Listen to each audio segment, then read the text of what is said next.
aqui. I got it. E aí?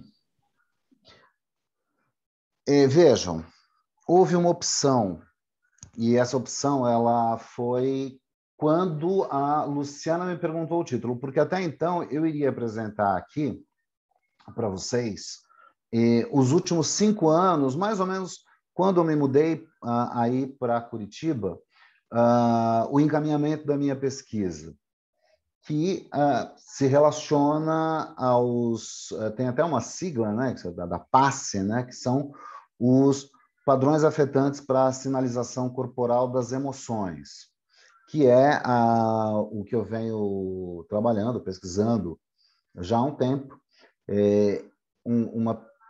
A pesquisa ela tinha se originado ali a partir do BOS, né, uma metodologia para sinalização corporal das emoções, e aí eu começo a trabalhar isso junto com as coisas do Ekman, e, enfim, já tem um corpus aí bastante grande, mas a minha opção foi outra. E ao invés de falar para vocês especificamente dessa minha pesquisa, que é um detalhamento aí de treinamento, eu voltei ao meu doutorado, que é um pouco grande escopo, né? E, de certa maneira, me ajuda até, e me ajudou muito, terminar o doutorado para entender que eu tinha feito um pouco o caminho ao inverso, né? O meu mestrado, na verdade, deveria ter vindo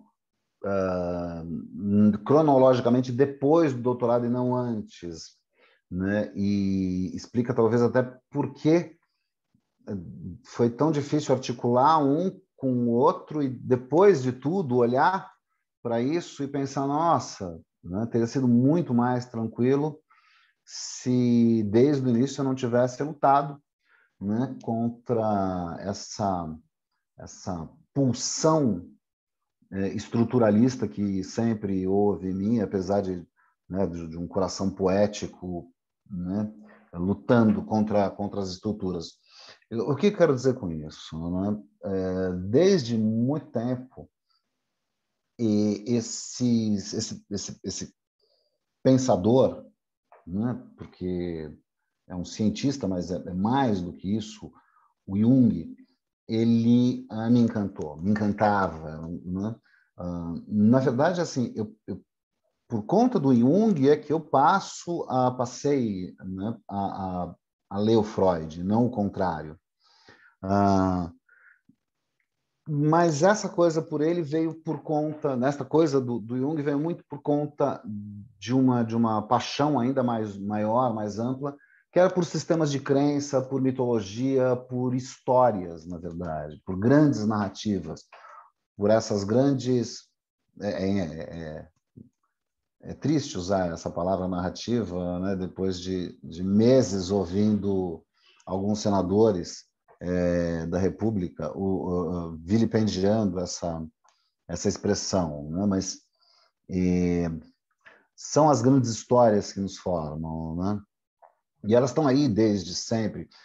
Muito provavelmente elas começam, né, antes até daquilo que o Harari chama de a grande revolução cognitiva, né? Muito provavelmente bem antes disso, né? Né, as outras espécies que conviveram, provavelmente elas também as tinham. Tem um espanhol que pensa que não, enfim, eu não vou entrar muito nessa conversa, porque não tem nada a ver, na verdade, não é, com os tais slides que até agora não pus para a gente ver que é de fato a pesquisa, e talvez eu consiga organizar a ponto de colocar aqui em algum momento. Mas, basicamente, esse introito foi para dizer que, primeiro, isso que eu estou falando, então, é algo que, de certa maneira, eu deixei ali, tenho deixado, né, na grande paisagem nos últimos 5 anos, não é isso que eu tenho propriamente me dedicado. Mas essa foi sempre a grande obra, né, ou tem sido a grande obra que eu tenho buscado, né, em teatro, e não as direções, e não os textos, e não propriamente as aulas, mas a compreensão do próprio processo de criação. Então, o artista, a atriz, o ator, performers, de qualquer maneira, no processo de criação, ao se debruçar sobre as possibilidades do que levar, de onde, como, e fundamentalmente por que, né, isto acontece. Houve uma explosão, e foi talvez essas coincidências históricas, eu não sei, né, que aconteceu justamente no início desse século XXI, este termo tão elusivo, né, consciência, que é a primeira palavra, o título, né, da minha pesquisa, os estudos sobre esse termo, eles explodiram. Outro dia, até, não sei se vocês lembram, de uma reunião aqui do grupo de pesquisa, né, mencionei, né, esse dado, né, absolutamente curioso de por que razão, afinal de contas, uma multidão de, né, pessoas, pesquisadores, artistas, enfim, cientistas, passam a se preocupar, a se debruçar sobre esse termo que, de certa maneira, é quase, né, como se você olhasse para o espelho e tentasse dizer daquilo que você vê, a ponto de você poder finalmente estranhar aquela própria imagem e criar essa disjunção aí, né, entre aquilo que, voltando, né, o Freud chama de fora-oclusão do sujeito, né? Essa tentativa de olhar, então, e dizer, tá bom, ok, existe uma consciência nas artes cênicas, porque, vejam, não há dúvida alguma, se você perguntar por um pianista se existe alguma peculiaridade ali no que diz respeito à percepção dele sobre a música e como isso acontece entre os indivíduos, evidentemente você vai perceber que, opa, sim, tem assimetrias aí, não é? De onde elas vêm, como elas se consolidam. E aí, é curioso que o que era um hobby para mim, que é as leituras do Campbell, se tornou não exatamente, eu ia dizer uma obsessão, mas assim, também, mas assim, uma ferramenta poderosíssima. Tem um livro, eu tenho até uma certa vergonha de mostrar, né, para vocês, que ele é, assim, eu não sei quantas vezes eu já reli, ele já não tem mais capa, inclusive, ele se chama Creative Mythology, é o último volume né, das Máscaras de Deus, que é a Mitologia Criativa, do Campbell, onde ele está advogando exatamente isso, né, que num determinado momento, aquilo que o Frobenius vai chamar, né, né, a grande transformação do moderno, você tem a instauração disso que ele chama de um momento em que a mitologia deixa de ser criada por castas sacerdotais, religiosas, e vai para a mão de artistas. E cada um deles tem a sua experiência mística individual. Alguns vão dar um outro nome para isso, né? E é engraçado, porque esse mística que o Campbell está falando para e passo a experiência psíquica que o Jung propõe. E é evidente que assim ou seja, eles eram companheiros do Círculo de Eranos e, né, Talvez alguns de vocês estejam familiarizados com esse grupo. Era uma sociedade, digamos assim, de filósofos, pesquisadores, cientistas, o MCLA de fazer parte, enfim. Eles se reuniam uma vez por ano na Suíça, num castelo lá, enfim, ficavam uma semana, né, todos correndo, conversando, sei lá, fazendo suruba, sei lá, que rolava. Eu sei que desse grupo aí, vários livros saíram, vários artigos, né? Então havia e principalmente entre esses dois, né, o Jung e o Campbell, havia uma grande proximidade, e é fácil perceber no trabalho do Campbell a quantidade de vezes que o Jung é citado. E é muito interessante, né? Porque quando eu estava, então, atrás dessa coisa da consciência, né, nenhum, o Jung, por um lado, nem outro, Campbell, definem o que seja a consciência.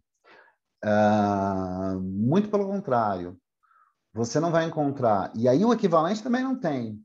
Você não encontra no Jung, no Campbell, por exemplo, uma síntese do que seja a mitologia. Ele não vira e fala mitologia é. E eles, assim, em dois livros ele acaba sumarizando para que ela serve, como é que ela serve ao que ela serve. Mas ele não diz o que ela é. E ele não diz o que ela é porque ele não considera que a mitologia seja alguma coisa, mas que nós sejamos a partir dela, que é um pouco o caminho inverso. Ou seja, ela é formativa. Não é que nós inventamos a nossa mitologia, é o caminho o contrário. A partir daquilo que dessas tradições que, afinal de contas, vão sendo escolhidas por nós e que a gente passa a escolher também, isso acaba, enfim. Isso tem 4 grandes funções para o Campbell. E estas 4, eu acabei fui indo lá, puxei os slides e não vou compartilhar a tela com vocês, né? Isso é quase um assinte, mas enfim. Eu queria parar só um segundinho e explicar o título do livro Performance Nitente, que muita gente fala, que bonitinho, né? Performance Nitente, né? Porque, né? Assim, e não é que eu quero me gambar, né? Não vou me gabar de ter encontrado essa palavra, mas assim, eu tropecei na palavra nitente uma vez no dicionário, né? Procurando alguma coisa, eu encontrei esta palavra estranha e percebi que ela não tinha um significado único, mas senão 2 significados completamente distintos um do outro. Porque quando a palavra nitente foi traduzida do latim para o português, ela, por exemplo, um dos significados dela é nítido, é algo que eu consigo ver porque aquilo tem um brilho, tem uma forma de luminescência que me permite ver. Então, algo nitente é aquilo que é iridescente, né? De nitor. Só que também nitente é aquilo que tem resistência,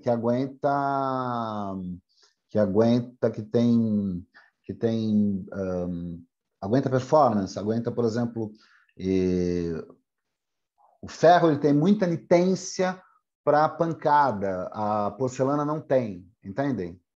Então você tem 2 adjetivos que não são complementares. Eles são distintos, eles revelam características, substâncias muito distintas. Só que, por outro lado, se você pensar o que é o fenômeno da resistência, o fenômeno da resistência é sempre algo que vem de fora para dentro. Quando eu resisto até a transitoriedade do verbo, né? Resisto a algo. Por outro lado, iridescência, brilho, não sei se vocês vão concordar comigo, é o princípio oposto a esse. Então, algo que é possível de ser visto, porque dele Vejam, aqui eu estou até aplicando o princípio do Thomas More lá no Leviatã, que vem dos latinos, né, dos romanos, que dão a essa ideia, né, de imaginação, a propriedade que o objeto tem de se mostrar a mim, não o contrário. A gente não está falando da física, né? Sabe, as características de, sei lá, físicas, de refração de luz, que é o que demonstra. Pena que a Nádia não está aqui, porque senão ela, né, podia até falar um pouquinho sobre isso. Não estou falando disto, eu estou falando do contrário. O que eu quero dizer? Para os latinos, então, para a formação disso, inclusive, é mais ou menos esta. Eu vejo algo, não é porque é um fenômeno físico da luz, né? E eu estou tentando lembrar o nome, luminiscência, não é luminiscência, luminiscência, não, também não é. Estou tentando lembrar, tem um nome físico para isso, né? A quantidade de luz que cada objeto deixa escapar na frequência, isso atribui a cor, blá, blá, nada disso. Os romanos, eles pensavam, os latinos, desculpa, os gregos antes deles, que fosse exatamente o processo inverso. E a partir disso, desta possibilidade da imagem saltar e atingir meus olhos, é que aí sim eu podia tê-la capturada na minha imaginação e poder, na minha imaginação, desculpa, na minha memória, e a partir daí poder projetá-la na minha imaginação. Tudo bem? Então, ok. Mas basicamente foi só isso para falar sobre o título do livro, voltando então para tal consciência, e essa consciência cênica, que afinal de contas, quanto tempo eu ainda tenho, Luciana?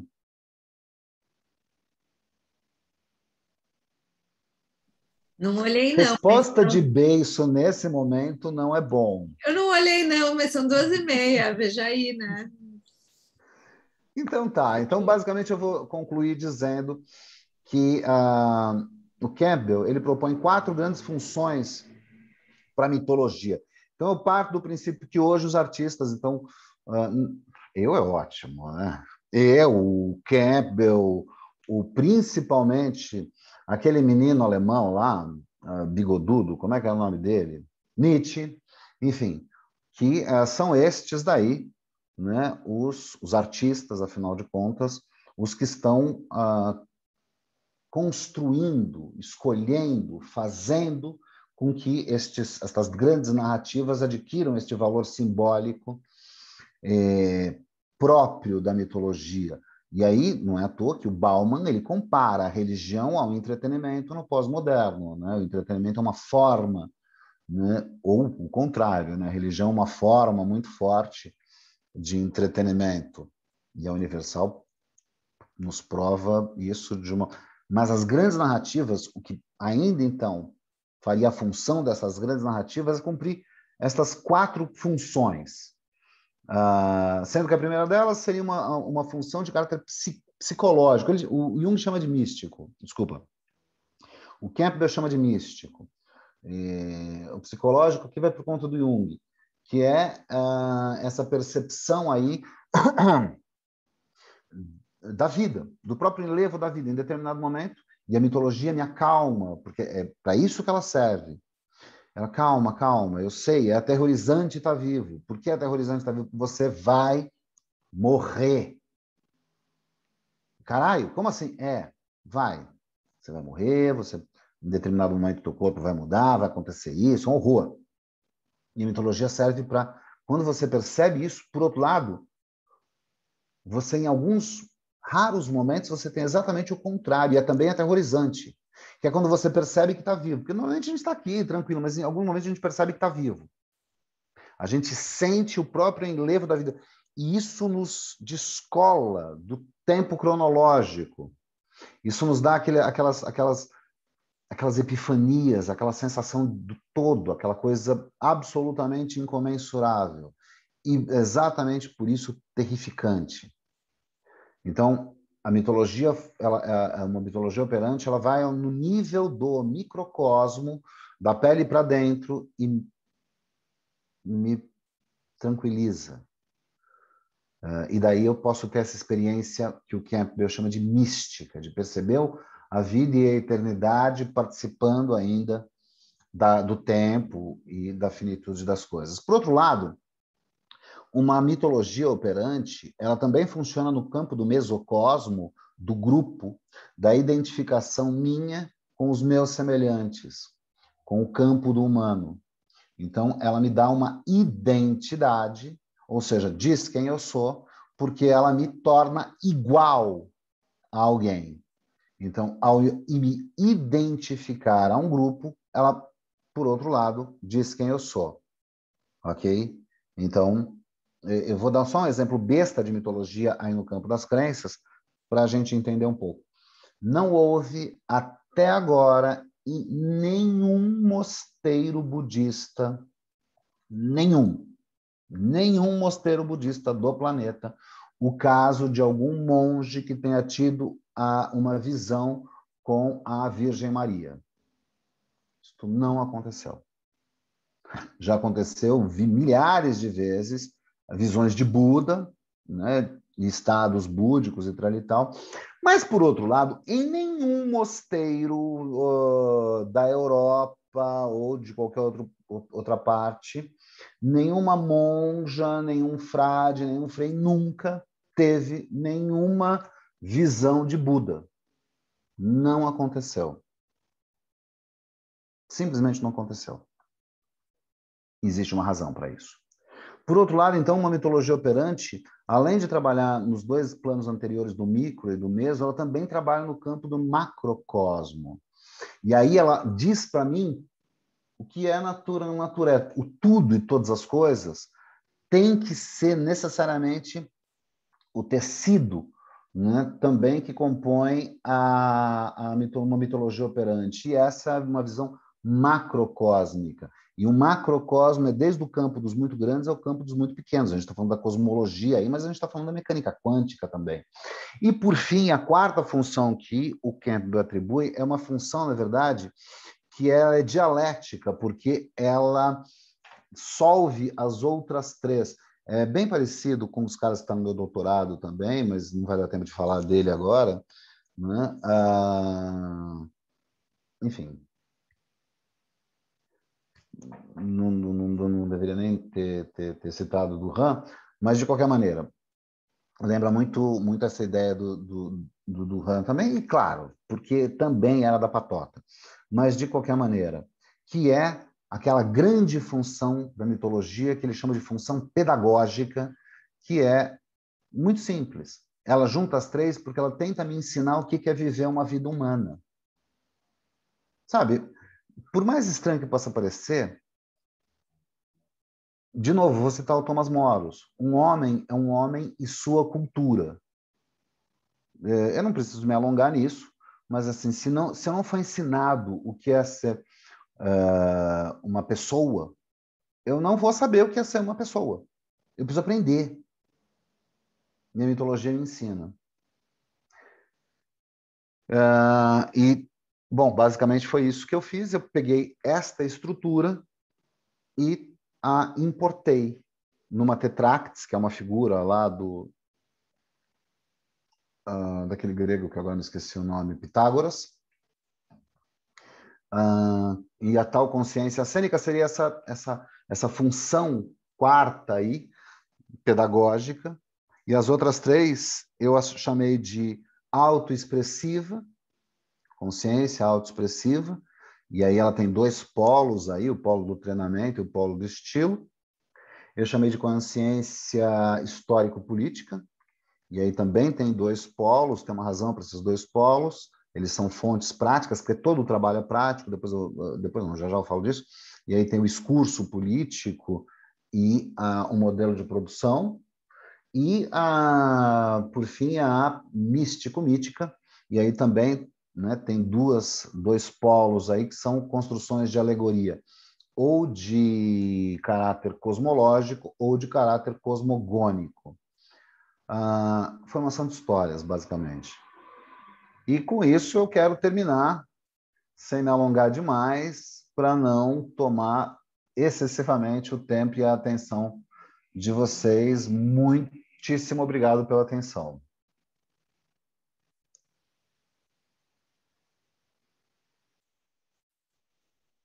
Obrigada, Adriano.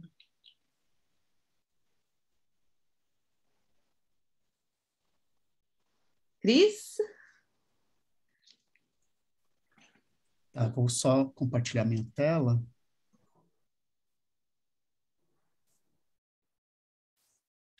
Vocês podem me confirmar apenas se vocês ouvem?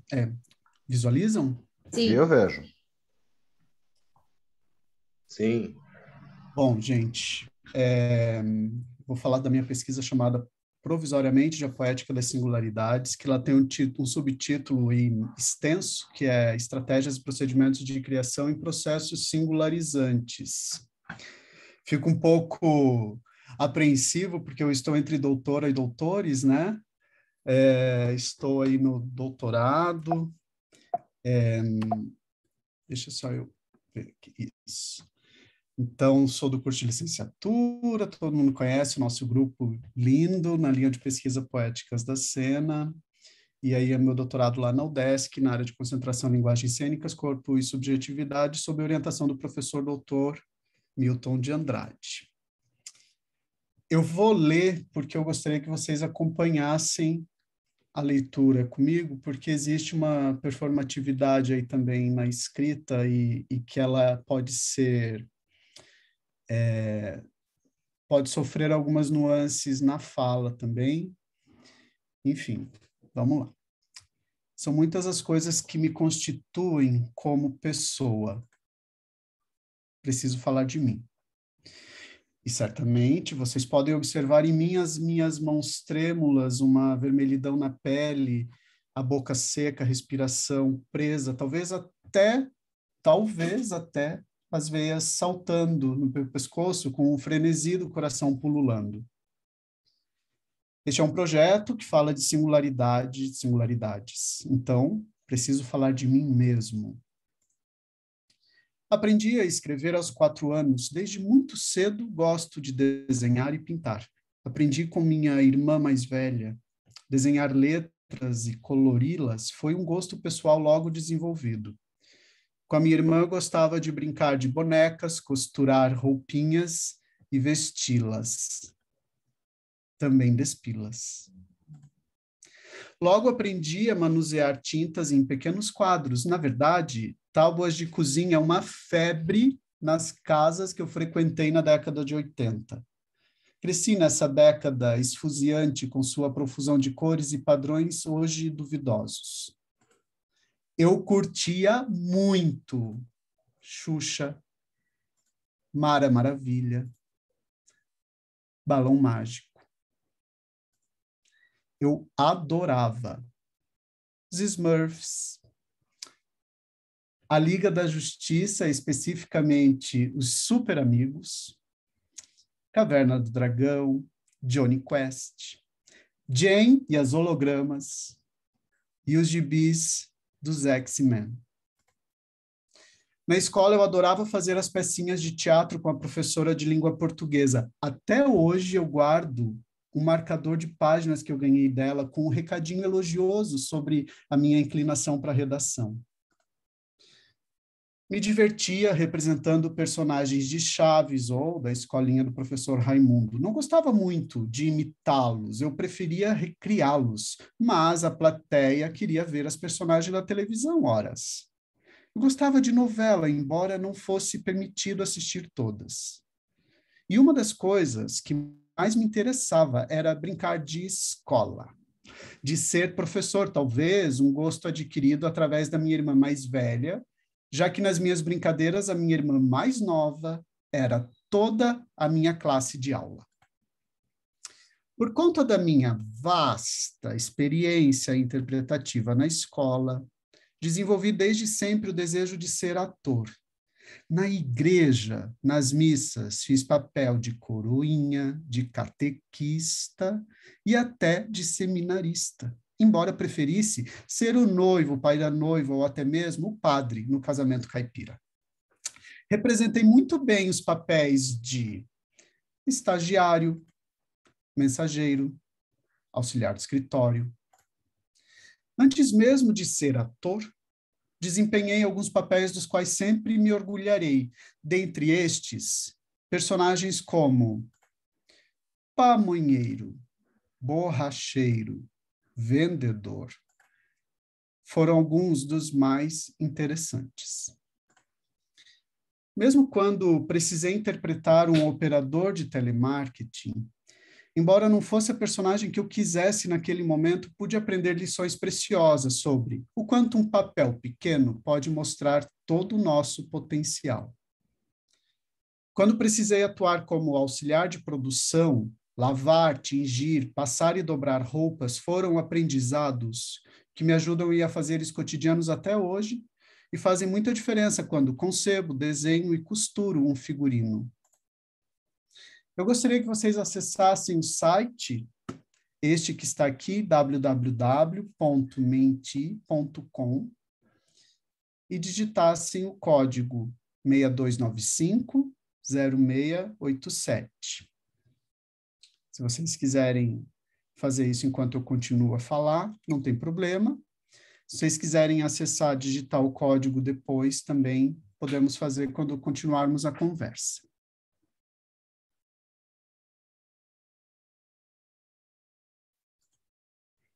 O resultado é que hoje eu gosto de lavar louça e passar camisa social. Acho divertido trocar pneus, aprecio o sabor da hóstia, mas eu enjoei do milho. Ainda não gosto de falar ao telefone, mas entendo bem de tabelas e organogramas. Mas de todos os papéis que vivi antes de me tornar ator, o que mais me transformou e segue transformando é o de educador. Assim que concluí o ensino médio, ingressei na faculdade de jornalismo. Acho que era porque sempre gostei de ler, escrever, traçar ideias no papel, mas logo abandonei o curso para entrar no magistério. Ali precisei cumprir estágio em escolas de educação infantil e foi assim que comecei a trabalhar com crianças, uma paixão de sempre, e desenvolvi o interesse em usar o teatro como ferramenta de trabalho para atividades pedagógicas. Esta foi a razão pela qual pude legitimar minha necessidade de fazer finalmente um curso de teatro. Então, o teatro me tomou por completo. Tudo o que experienciei desde então se voltava para os meus interesses que se construíam no teatro. Textos, objetos, corpos, elementos que poderiam ser usados na cena, figurinos, músicas, cenários. Aprendi a bordar, tapeçar, modelar, costurar. Meu mundo se transformou completamente. Tudo o que eu passei a fazer dali em diante se voltava para o teatro. E logo, de ator neófito a pesquisador autodidata, as circunstâncias me impeliram a me tornar diretor diletante. Foi desse modo que passei a fazer pequenas encenações com alunas e alunos, trazendo alguns elementos da cena para a sala de aula e buscando paralelos com exercícios e práticas criativas que pudessem ser adotados em atividades com crianças. Mas o teatro realmente me tomou por inteiro.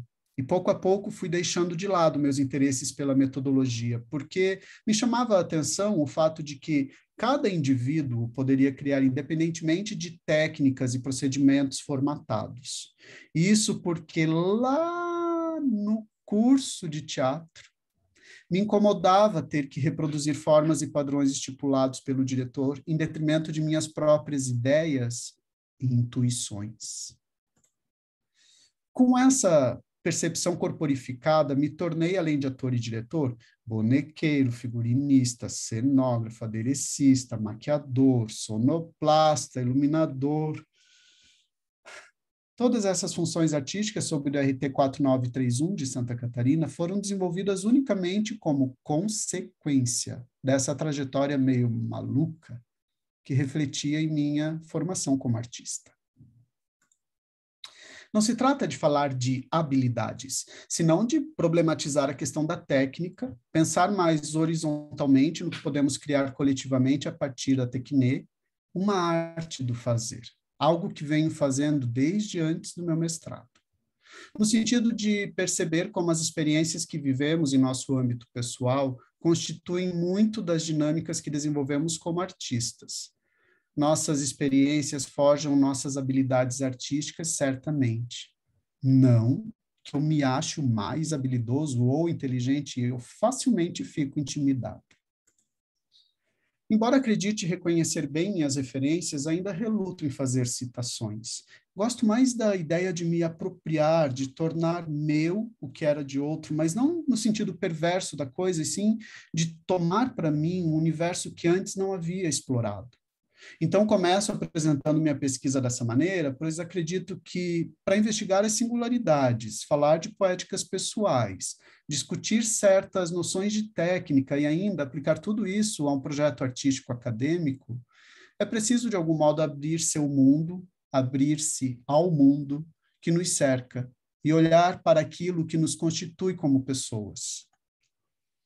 A forma como escrevo aqui reflete meu modo de criar, pesquisar, organizar ideias. Por isso, era preciso escrever como se eu fosse um personagem. Era assim, porque em tudo que eu criei como ator, autor ou diretor, estavam inexoravelmente impressas camadas dessas singularidades que me constituem como artista.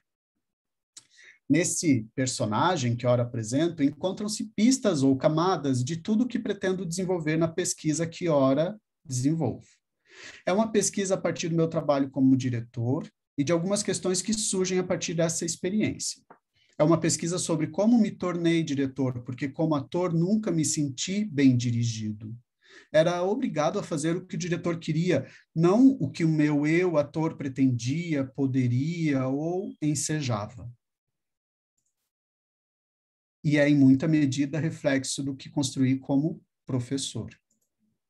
Então, me peguei me perguntando onde essas camadas todas poderiam aparecer, já que não há espaço na plataforma Lattes para registrar tais experiências. Concluí dessa maneira que, para falar sobre singularidade e suas poéticas, inevitavelmente eu precisava começar minha pesquisa falando de mim. Para delimitar de uma forma mais afetiva meu campo de pesquisa, era preciso que eu começasse assim, mas com o devido respeito, para não negar meus vínculos acadêmicos que, ora, validam o meu pensamento e a forma como posso legitimar as reflexões que faço a partir de minhas próprias questões. No momento, minha pesquisa está se desenvolvendo para o doutorado em teatro na UDESC. Para abordar estratégias e procedimentos de criação em processos singularizantes, falo sobre os processos criativos de 3 trabalhos que dirigi no Núcleo de Profissionalização Teatral do Teatro Lala entre 2012 e 2017, onde desenvolvi um projeto de investigação com atores e atrizes que se formaram neste curso, mas continuaram na escola para uma formação continuada. Também falo do processo que estou desenvolvendo neste momento, neste mesmo núcleo, em 2021, além de abordar o trabalho desenvolvido junto ao Núcleo de Intermitências Teatrais, coletivo artístico que coordeno desde 2016, que surgiu como projeto de extensão na FAP e que hoje se constitui como grupo independente. Um dos trabalhos aos quais eu me refiro chama-se Joyce em Polaroids, um retrato para James Joyce, foi criado em 2012, ficou em cartaz até 2013, partiu de O Retrato do Artista Quando Jovem, do James Joyce, tornou-se um espetáculo. Outro chama-se Quixotes Todos Nós, criado em 2013, também fez temporada em 2014, partiu da obra de Cervantes, Dom Quixote. Em 2015, que fez temporada em 2016, Uma Travessia com Dante, partiu da Divina Comédia, foi um projeto que resultou numa trilogia, né, referente a cada uma das partes, Inferno, Purgatório e Paraíso, da Divina Comédia. Réstia de Histórias, ou A Solidão de uma Casa Imensa, que é o projeto que eu estou desenvolvendo atualmente com o Núcleo de Intermitências Teatrais, que foi interrompido por conta da pandemia. Então, aqui eu tenho apenas alguns registros de processo. E o projeto que atualmente eu desenvolvo novamente lá no Núcleo de Intermitências Teatrais do Lala, que chama-se Não Repare a Bagunça, apenas alguns registros de processo também, que o projeto, neste caso, ele partiu de uma de um compartilhamento de referências pessoais que resultou numa dramaturgia que fala sobre casa. Esqueci de falar, no caso de Restos de Histórias, o ponto de partida é a autobiografia do Gabriel Garcia Marques, intitulada Viver para Contar. Por isso, minha pesquisa não prescinde de uma perspectiva pessoal, afetiva ou particularizada. O modo como estou pesquisando por hora é colando post-its à minha volta, escrevendo cartas, crônicas e outros textos de cunho poético pessoal, coletando relatos de pessoas que participaram destes projetos e assumindo o risco e o desejo de pesquisar sobre algo que me move na simplicidade, me alimenta criativamente, me contempla como pessoa, artista, professor e pesquisador. Pessoa, artista, professor, pesquisador. Agradeço. E aqui um mini Cris agradecendo a escuta.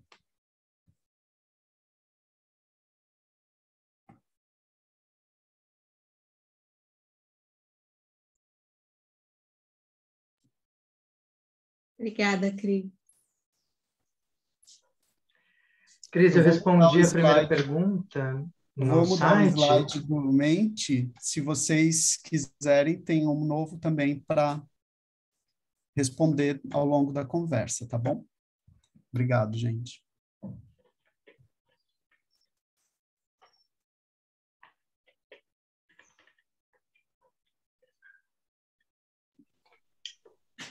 Diego? Bem, pessoal,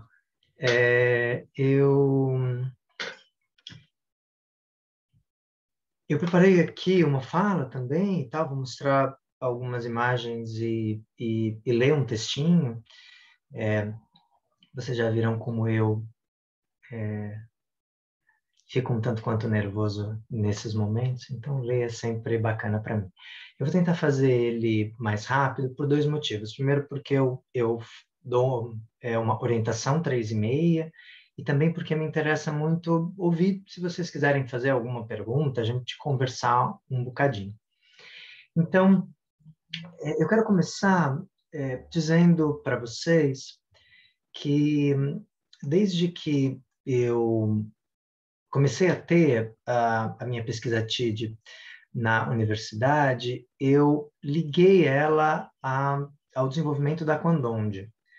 A Quandonde é uma plataforma de intervenção urbana em arte, que desde sua criação em 2012 relaciona pesquisa acadêmica e atuação artística numa perspectiva prático-teórica.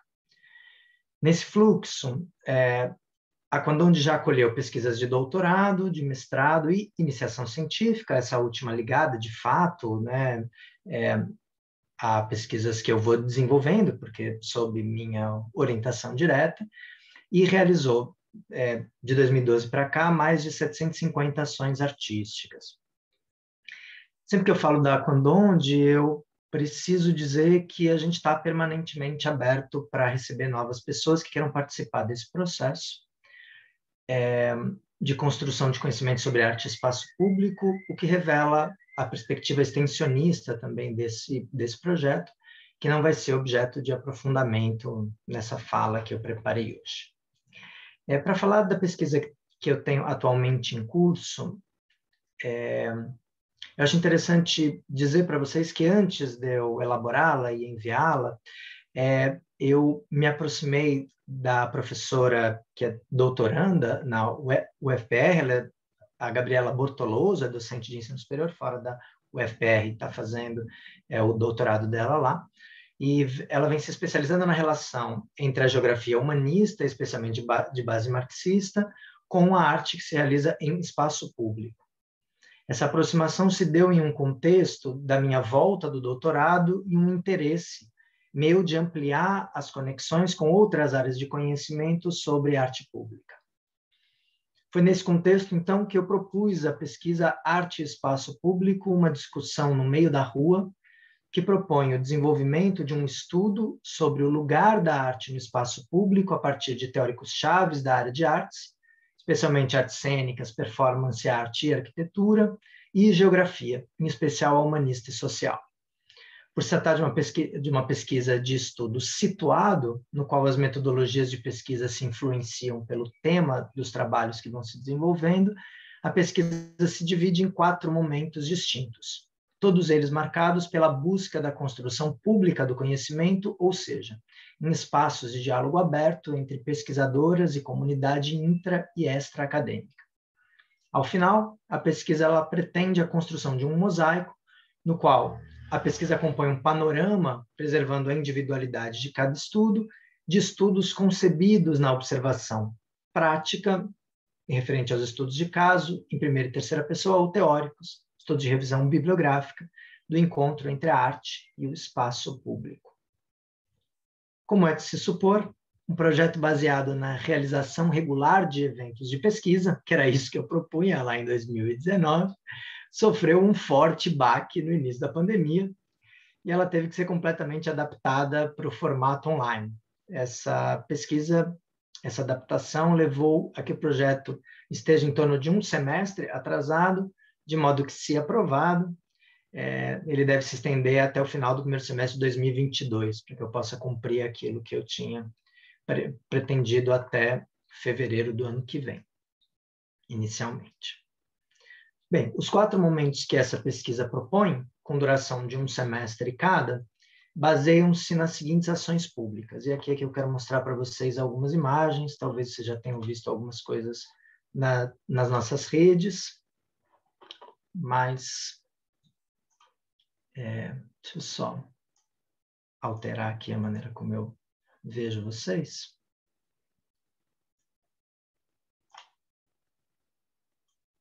Pronto. Então, esse é o ciclo de leituras Cisco da Arte no Olho da Rua, Tensões entre Espaço Público e Apropriação Poética. Foram 8 encontros, conduzidos por mim e por Gabriela Bortoloso, em que discutimos textos que julgamos fundamentais da área de arte e de geografia para entender a relação entre arte e espaço público. Foi realizado no ano passado, entre 16/9 e 4/11, 16 de setembro e 4 de novembro, todas as quartas-feiras de manhã, a gente fazia uma discussão, a cada quarta-feira, uma discussão com quem viesse estar conosco. Depois nós fizemos o ciclo de palestras Arte Riscada no Mapa, Cartografias de Arte Urbana Ocupando Espaços em Disputa, que foram palestras seguidas de debate com colaboradores, pessoas que a gente chamou de fora, para falar sobre suas áreas de estudo, e foi realizado ali de 7/4 a 26/5 deste ano, toda quarta-feira também, aproveitando aí o horário que a gente costuma se reunir dentro do grupo de pesquisa constituído dentro desta pesquisa, E aí nós tivemos, então, como palestrantes, a princesa Ricardo Marinelli, que é docente aqui do curso de dança pela FAP Unespar, a Karenia Sintra Rodrigues, que é docente do Instituto Superior de Arte de Luanda, o Marcos Torres, que é docente do curso de Geografia da UFPR, a Carminda Mendes André, que é docente de pós-graduação em artes da Unesp, o Alessandro Fila Rosanelli, que é docente do curso de Arquitetura e Urbanismo da UFPR. Essa palestra contou também com a colaboração do seu grupo de pesquisa, vieram 6 pessoas falar sobre os projetos desenvolvidos ali dentro. A Verônica Veloso, que é docente do curso de Artes Cênicas da USP, a Ana Paz, que é pós-doutoranda do Centro de Estudos de Teatro da Universidade de Lisboa, e a Silvia Helena Furegatti, que é docente do curso de Artes Visuais da Unicamp.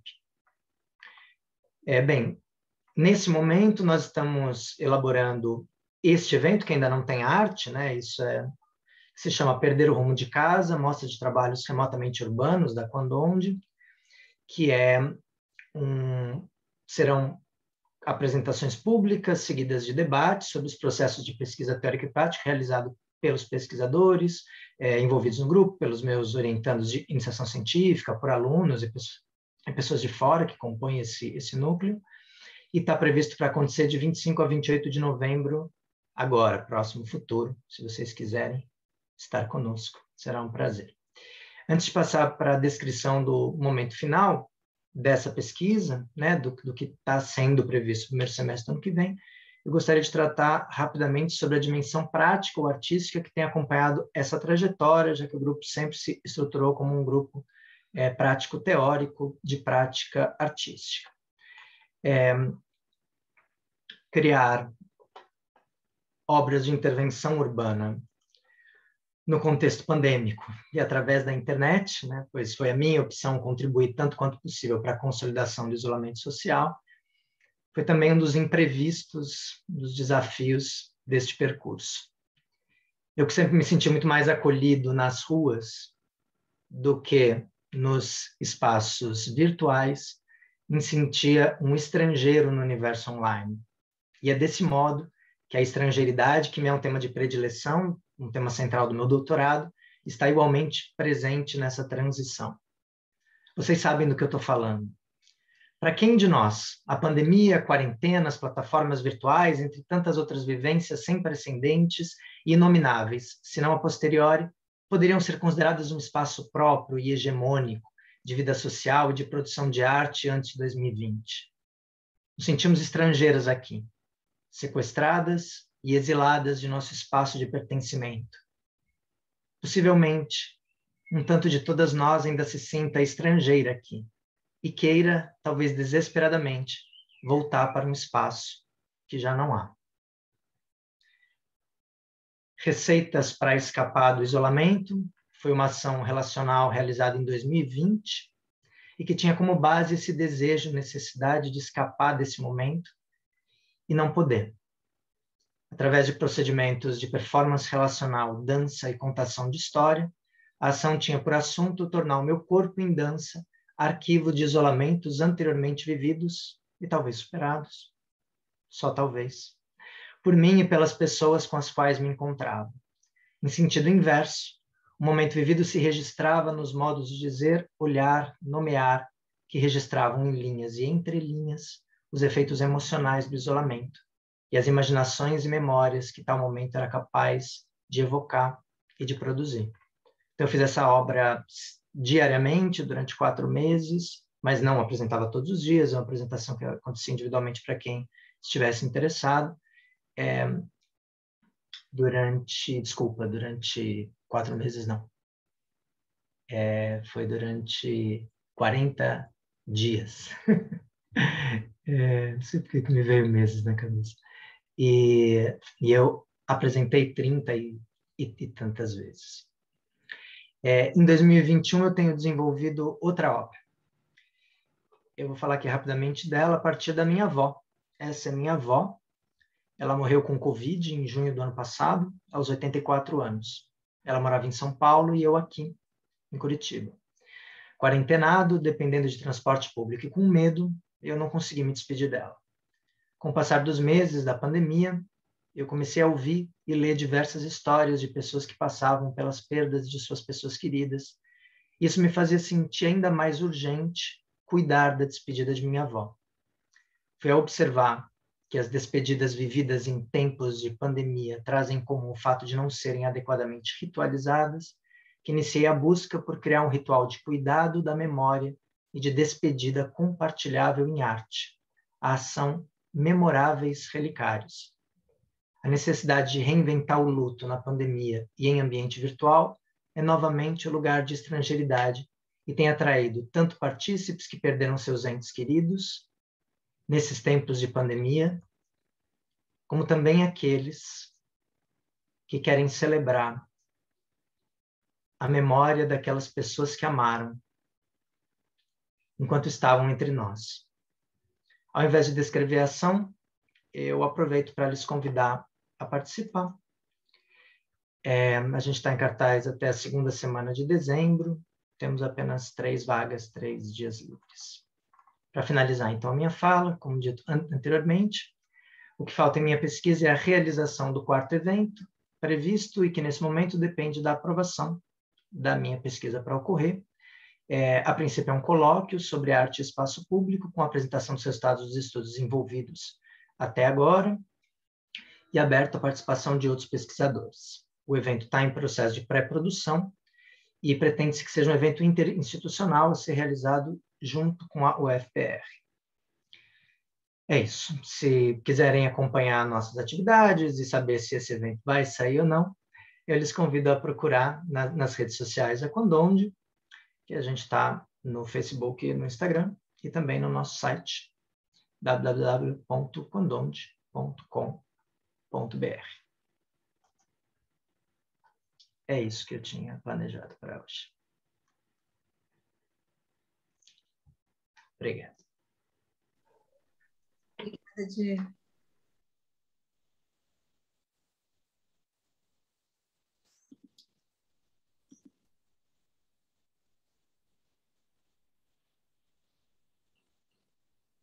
Quanta coisa, né? Sim, obrigada a todo mundo, porque que importante, né? A gente fazer isso.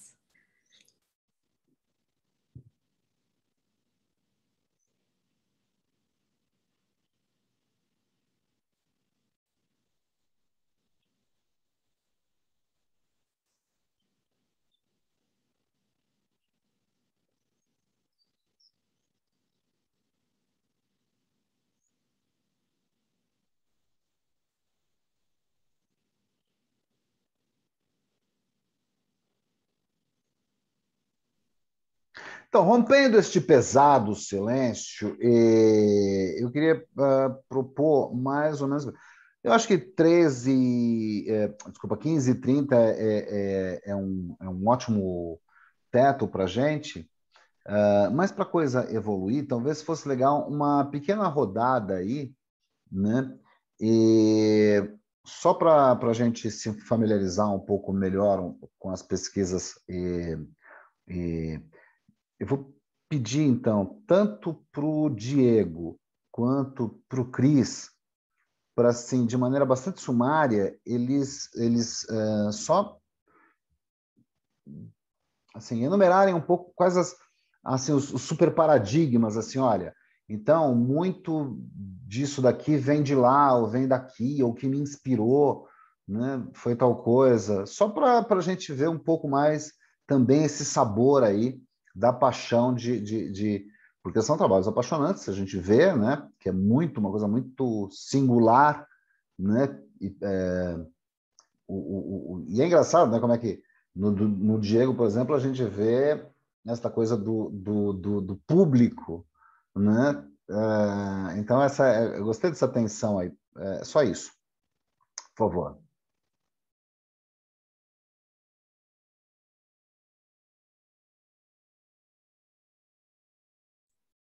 Bom, para mim, Adriano, começa com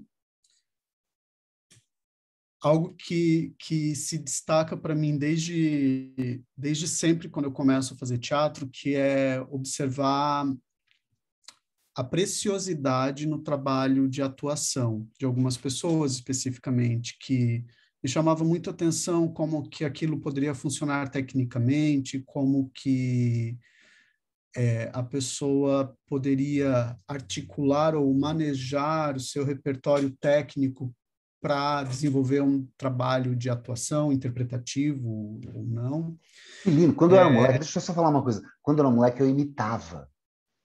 Pois Eu é. via e eu imitava, eu queria fazer igual. Desculpa, só para... E aí, exatamente isso acontecia comigo, mas quando eu comecei a fazer teatro, estudar e ler e tudo mais, eu comecei a ficar intrigado com, por exemplo, a atitude de alguns diretores de mostrar para mim como eu deveria fazer, para que eu imitasse, por exemplo. E aí eu percebi que faltava uma relação aí, horizontal, justamente, em que eu pudesse ir pelos meus ensejos, né, mas construir o meu próprio trabalho para, de repente, chegar onde o diretor gostaria que eu chegasse. Quando eu fui perseguindo essa questão aí ao longo de muito tempo, quando eu fui para a faculdade, né, na FAP, justamente, eu comecei a olhar mais atentamente para isso e, finalmente, quando eu fui para o mestrado, eu precisava dar um nome para essa questão, e o nome que eu encontrei foi singularidade. Desde então, eu persigo o conceito, mas eu não pretendo defini-lo. Eu quero falar de singularidade sem precisar dizer singularidade é. E o meu modo de fazer isso é falar sobre os meus processos, sobre as práticas que eu desenvolvo, enfim, e aí para trazer um recorte, eu optei por esse contexto formativo em que eu desenvolvi esse trabalho lá nos núcleos de profissionalização teatral.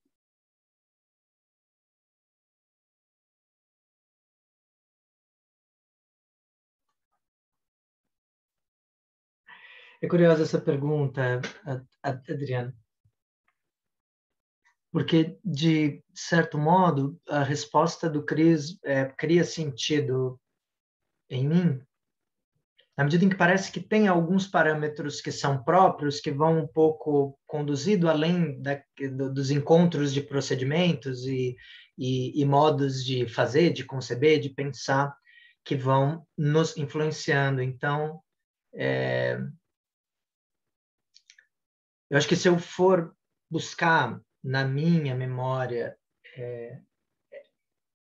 esses lugares de referência,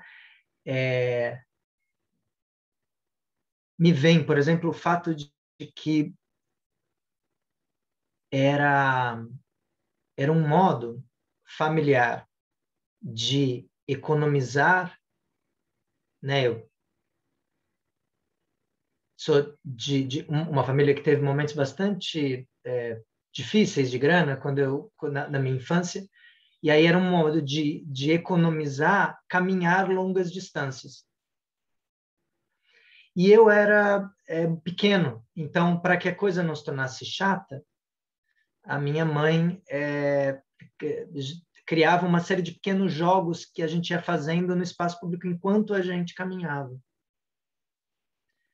E isso tornava esse estar no espaço público bastante prazeroso, com uma relação familiar, por conta do jogo, por conta do que a gente conseguia desenvolver ali com o espaço e entre nós. E aí eu fui buscando, ao longo do meu trabalho em artes cênicas, os lugares em que este prazer era revivido.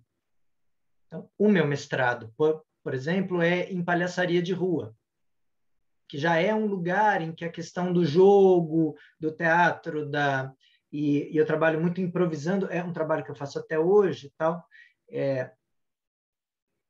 Eu trabalho muito improvisando a partir das coisas que estão acontecendo no espaço público de maneira próxima àquilo que me acontecia. Então, na medida em que eu fui tornando isso uma pesquisa dentro da minha atuação profissional, aí esses modos de pensar e conceber o espaço público e a cena foram também se encontrando referências dentro do mundo das artes e da academia, né? Então, algumas figuras específicas que trabalham com palhaçaria de rua, especialmente o grupo Seres de Luz Teatro, foram muito presentes na minha trajetória. Eu fui discípulo deles durante 10 anos aí, e depois algumas pessoas que a gente aqui conhece bastante dentro da intervenção urbana, como a própria Eleonora Fabião, com quem eu tive a oportunidade de primeiro conhecer como público, depois como aluno, depois estar próximo dela. Ela foi da minha banca, né? Estou tentando manter essa proximidade. O próprio modo de conceber uma estratégia de viver juntos no espaço público me leva a Fernanda Eugênio, o modo operativo END, né? Através do Chico. De repente, quando eu vejo ali o Chico desenvolvendo a pesquisa dele, eu falo, isso tem muito a ver com uma coisa que me interessa para pensar esse estar juntos no espaço público. Então, aí outras possibilidades vêm se avizinhando, assim, né? E hoje, agora, eu tenho dialogado bastante com esse pessoal da geografia que eu vou aos poucos conhecendo. Nessa minha pesquisa agora eu tenho lido um tanto de de Tuan, o próprio David Harvey, o da localização, como é que ele chama? Esqueci agora. E tem mais, a gente estava lendo agora, eu não tinha me preparado para isso, eu começo a ficar nervoso, os nomes vão sumindo. Uma outra urbanista também, que nós lemos recentemente, mas é isso. De repente eu vou me aproximando dessas outras figuras.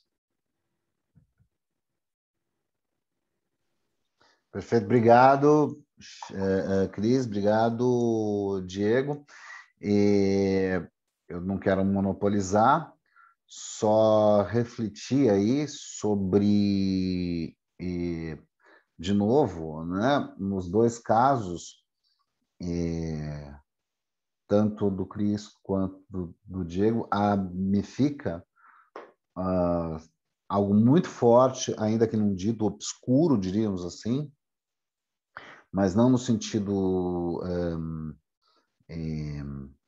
se é que pode haver algum negativo, né? Mas como algo mesmo que me faz refletir. Não é que os pesquisadores precisem refletir sobre isso de maneira alguma. Eu penso, né, na potência política que tem esses dois trabalhos, na força e na potência política, por mais que vocês não tenham falado sobre isso, para mim é muito forte. Olha só, que interessante, né? Porque ainda que ambos por caminhos completamente diversos, né, me apontam para isso. Achei bastante prazeroso nesse sentido, por isso que não pude deixar de comentar. Obrigado.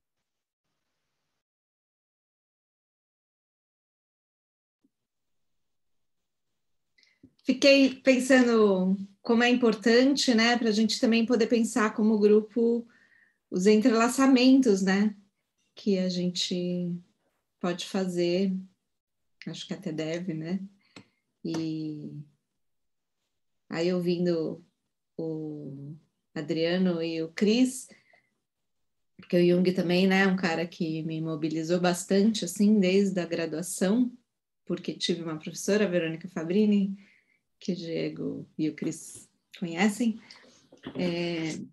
todos conhecem, né, porque ela teve no grupo, mas foi quem nos deu o primeiro texto que eu li sobre Jung. Fiquei pensando nessa coisa, né, Cris, da singularidade, que foi o que o Chekhov, quando eu, né, comecei a entender melhor a proposta do Chekhov, quando ele fala de individualidade criativa, acho que foi a primeira técnica que efetivamente eu entrei em contato sobre a atuação que levava o ator a buscar aquilo que a sua individualidade criativa poderia, né, expressar, e não a encontrar um modelo ou uma forma que não estava em si, né? Assim, técnica, eu digo, das formas como eu aprendi, né? Ou não aprendi as demais com as quais eu tive contato. Então, acho que ele é um cara que me tocou também bastante por causa disso. E acho que o Jung, quando ele fala da individuação, né? Acho que é isso que ele está pensando, né? Como é que nós nos tornamos aquilo que nós somos depois de passar pelo menos metade da vida tentando construir uma personalidade que não corresponde exatamente àquilo que nós somos, mas àquilo que nós precisamos ser para ter um ego estruturado e para corresponder às expectativas sociais, enfim. Então, sei lá, né? Só porque fiquei pensando assim, onde que a gente se encontra, às vezes, né? Sem estar se encontrando aqui, né? Nos nossos grupos. E a importância da gente fazer mais isso para a gente se encontrar mais, né?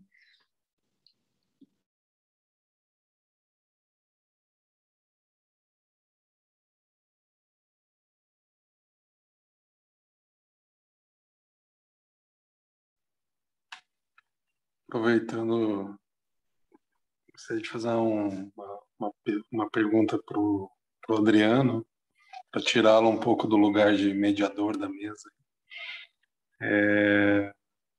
Aproveitar também que ele está aí se despedindo, infelizmente, da gente, né? Deixará saudades, pelo menos para mim, assim. Você fala bastante sobre essa noção de consciência, né? Parece ser bastante importante aí na tua pesquisa. E não sei, eu queria que você falasse um pouco assim, sobre o que você conseguiu descobrir, né? A gente já comentou em outros momentos assim, essa dificuldade de estudar essa noção de consciência, né? Ela parece ser uma noção bastante porosa, assim, bastante fugidia. Mas, ao mesmo tempo, assim, eu percebo que nas atividades de performance, né, a gente geralmente se encontra numa outra qualidade de consciência e numa outra qualidade de mente, assim, né? Eu queria saber se você já pesquisou, enfim, como você vê essa questão assim dessa qualidade de consciência, dessa qualidade de mente, dessa diferença que eu acho intuitivamente que existe, né, na consciência cênica e na consciência extracênica, digamos assim, né? E em outro momento, enquanto você falava, eu até pensei, né, a gente, em outro encontro, a gente estava comentando sobre essa questão desses estudos que são feitos entre neurologistas e, por exemplo, certos meditadores, né, certos contemplativos, né, que também se colocam em um outro lugar de consciência, né, e é feita uma série de estudos assim com instrumentos de medição para verificar como se dá essa consciência, né? Pensei na possibilidade de repente a gente se juntar com pessoas de outras áreas, assim, nesse sentido, né? Aproveitando que o Diego falou dessa confluência com outras áreas, assim, né? Enfim, é uma dúvida, assim, né? Se pudesse falar um pouquinho sobre isso. Tá. Eu vou O que é a começar. consciência, perguntando de forma bem simples. Então, eu vou só começar a pergunta responder de uma maneira meio estranha. Assim, finalmente eu consegui, né? Demorou um tempo. Já uma vez brigou comigo, inclusive, né? Com um engenheiro de som para poder produzir infrassom, né? Num ambiente fechado com o público. Então, pegar toda aquela frequência que a gente, né, não consegue ouvir, mas a onda sonora, uma onda mecânica, ela está presente. Então, isso cria sensações bem interessantes. Eu sei que é uma maneira meio estranha de começar respondendo a essa pergunta, mas, assim, é evidente, a consciência, ela passa também por percepção, ela não é percepção. Eu vou pegar um outro conceito, que não é o conceito junguiano, mas é o do Damasio, de self, né? O Antônio Damasio, que é um neurocientista, ele propõe aí a existência de vários selfies distintos. Eu sei que pode parecer uma maneira meio gauche, né, de começar uma resposta que quer chegar no Jung e uma noção ampliada até de consciência, mas assim, a minha pesquisa ela está no campo estrito do artista da cena. Então, quando eu falo em consciência, eu estou falando de performer, ok? Então, sobre esse campo muito pequeno, o que eu posso dizer? E a ideia é evidente, né? Que eu use esse campo como um fractal de todo o resto. Então, para que isso aconteça, é que eu vou buscar justamente um modelo estrutural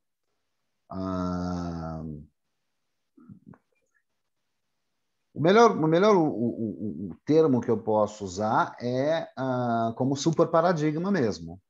Eu pego, então, lá as tais funções, e aí eu tenho que fazer uma escolha. Então, eu pego essas tais funções e trago para cá, mas a intenção não é bom, primeiro, como eu disse, é uma coisa super prática. Eu quero, ok, se existe alguma coisa aí que seja essa tal consciência, ela é objetiva, ela não, pelo contrário, ela é um processo absolutamente intrasubjetivo.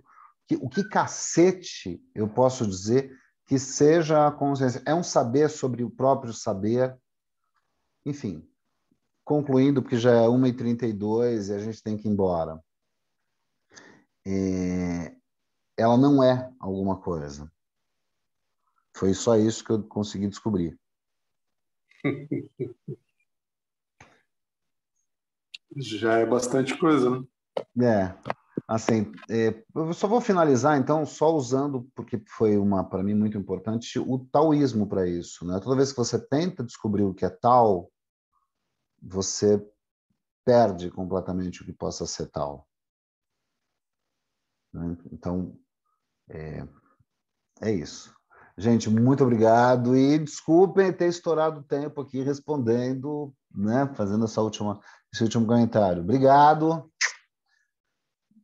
Saudades. Tchau, gente. Obrigada, Adriano. Venha sempre nos visitar. Valeu, Adriano. Até mais, gente. Tchau, Adriano. Obrigado. Vou parar aqui de